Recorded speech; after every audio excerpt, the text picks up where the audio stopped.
दोस्तों नमस्कार, मैं हूं आपके साथ रमेश शर्मा। अनुग्रह न्यूज़ में आपका स्वागत है।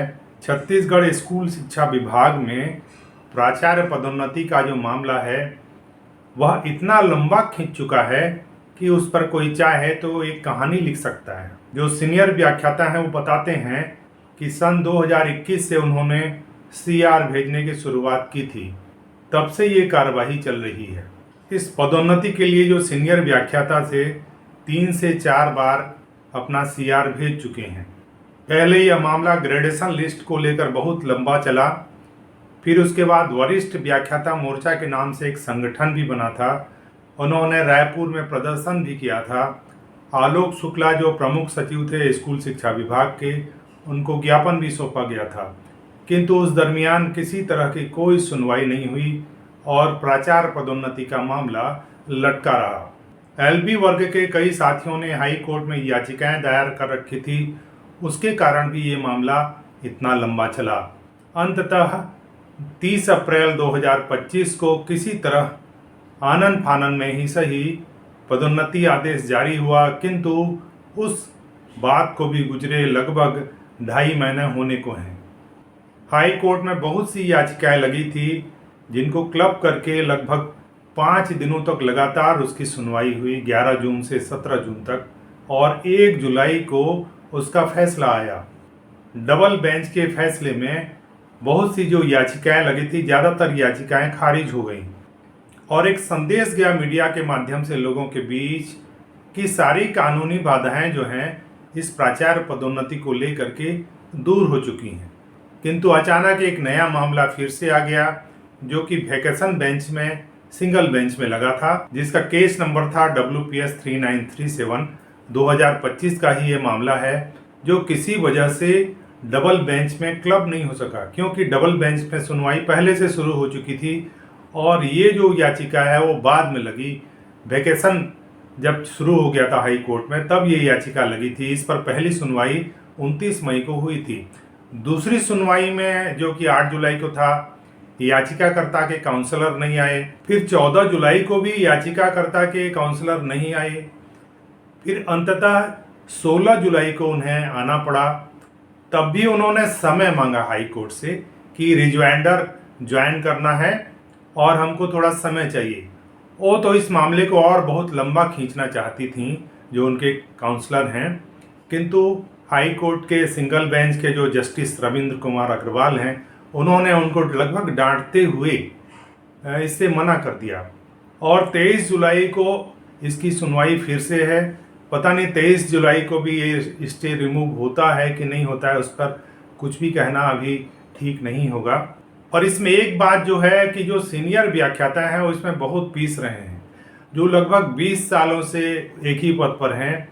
ज़्यादातर व्याख्याता जो हैं 2008 के हैं, उसके पहले भी बहुत से व्याख्याता हैं।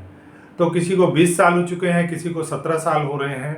वो व्याख्याता जो है लगातार प्रतीक्षा में हैं। कई लोग रिटायर हो गए, कई लोग लगभग साल 2 साल में 6 महीना के भीतर रिटायर होने की कगार पर हैं। 30 अप्रैल को जब ये पदोन्नति आदेश निकला था तो उनको लग रहा था कि अब जल्दी ही पदस्थापना हो जाएगी और उनकी एक मनःस्थिति बन गई थी कि वर्तमान संस्था को छोड़ करके एक नई संस्था में जाना है और वहाँ प्राचार्य का पद संभालना है। आदमी की मनःस्थिति थोड़ी बदल जाती है जब कोई संस्थान जो है बदलता है। कम से कम किसी पदोन्नति आदेश के आ जाने के बाद तो शिक्षक को लगता ही है कि अब इस संस्था से जाना पड़ेगा, और लगभग 2.5 महीने बीत चुके हैं। कहा जाता है कि अगर न्याय भी देर से मिलता है तो अन्याय की तरह होता है। तो जो सीनियर व्याख्याता हैं वो लगभग उनके साथ बहुत ज़्यादा अन्याय हो रहा है, और जो साथी हैं लगातार याचिका पे याचिका लगाते जा रहे हैं। यह भी सच है कि हर एक आदमी को अपनी बातों को रखने के लिए कॉन्स्टिट्यूशनल उसको राइट्स है, किंतु जानबूझकर किसी मामले को अगर आप रोकना चाहते हैं तो ये ठीक बात नहीं होती है। तो कई बार ऐसा लगता है कि इस प्राचार्य पदोन्नति के मामले को जो जूनियर साथी हैं, जो बहुत पीछे हैं, जो कल्पना भी नहीं कर सकते कि अभी उनकी पदोन्नति हो सकती है, वो भी इसमें लगे हुए हैं, वो भी याचिका लगा रहे हैं। तो ऐसा लगता है कि इस मामले को जानबूझकर खींचा जा रहा है ताकि बहुत से जो सीनियर साथी हैं वो रिटायर हो जाएं और जूनियर लोगों का नंबर लग जाए। तो ये कभी भी संभव नहीं होगा जब तक जो सीनियर साथी हैं वो अगर प्राचार्य नहीं बनेंगे, तो बाद के जो जूनियर साथी हैं वो कैसे प्राचार्य बन सकते हैं, इस बात को वो सोच नहीं रहे हैं। तो वरिष्ठ जो व्याख्याता हैं वो काफ़ी, उनकी मन स्थिति बहुत अवसाद की स्थिति में है वो लोग, कि उनके साथ आखिर हो क्या रहा है। एक लंबे समय से प्रतीक्षा करते करते आदमी ऊब जाता है। अगर कोई चीज़ हासिल हो रहा है तो समय में हासिल हो जाए तो अच्छा लगता है, उस पर इतनी लंबी प्रतीक्षा की जाए तो उसका आनंद फिर नहीं रह जाता। तो जो वरिष्ठ व्याख्याता हैं उनके साथ लगभग यही स्थिति है। वो वर्तमान संस्थान में रहकर भी नहीं रहने जैसी हालत में हैं, उन्हें किसी नए संस्थान में जाना है, तो उनकी जो मन स्थिति है, दो नावों में पैर रखने जैसी हालत हो गई है उनकी।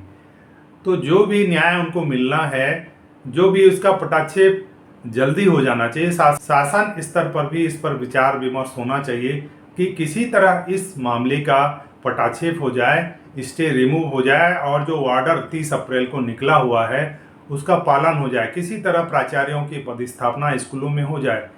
इसमें सबकी भलाई जुड़ी हुई है, बच्चों की भी भलाई जुड़ी हुई है, संस्थान की भी भलाई जुड़ी हुई है, और जो वरिष्ठ साथी हैं उनकी भी भलाई जुड़ी हुई है। तो इस पर जरूर विचार विमर्श होना चाहिए। शासन को भी इस पर गंभीरता से विचार करना चाहिए। ये कुछ बातें थी प्राचार्य पदोन्नति को लेकर के। इस पर हमने बहुत सारा वीडियो बना लिया है, तो अब लगता है कि काफ़ी समय हो गया है इसको लेकर के। तो ये कुछ बातें थी, अगर आपको ठीक लगी हों तो चैनल को आप ज़रूर सब्सक्राइब करें। आपका प्रेम मिल ही रहा है। फिर किसी वीडियो में मिलते हैं। धन्यवाद।